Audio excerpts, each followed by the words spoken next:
Match start হবে 7টার দিকে। Field ready আছে পুরো।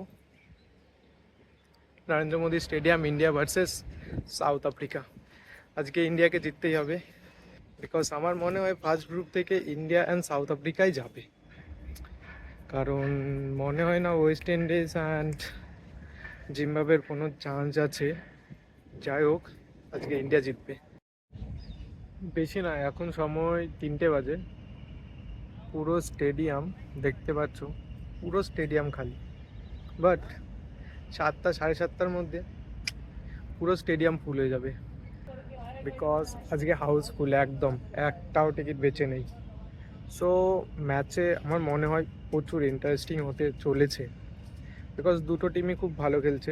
ইন্ডিয়া অনেক ভালো খেলছে, বাট ব্যাটিং লাইন আপে একটু গড়বড় আছে। বলিং ঠিক আছে, স্পিন ঠিক আছে, শুধু অভিষেক শর্মাকে একটু খেলতে হবে।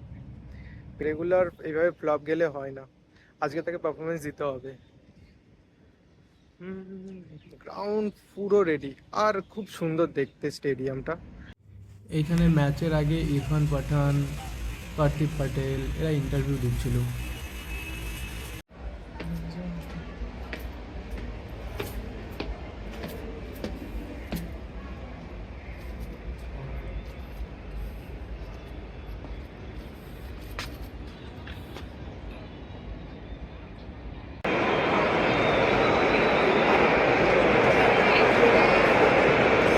আজকে স্ট্যান্ডের টোটাল অডিয়েন্স ছিল 91,000। ম্যাচে ইন্ডিয়ার হাল খুবই খারাপ ছিল। এখানে শুধু একজনকেই দরকার হতো, সে হচ্ছে বিরাট কোহলি। আজকে বিরাট কোহলিকে লাগতোই লাগতো।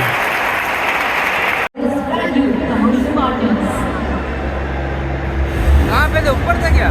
जैसे बोल रहे थे कि आप आओगे, अभी आए नहीं यहाँ पे। So now Team India lost by 76 run. But এটা হওয়া উচিত ছিল টিম ইন্ডিয়া সিচুয়েশন দেখে। টিম ইন্ডিয়া পুরোপুরি ডিপেন্ড হয়ে গিয়েছিল ঈশান কিষান অ্যান্ড মিডল অর্ডার ব্যাটসম্যানদের ওপর, হার্দিক পান্ডিয়া, শিবম ডুবে।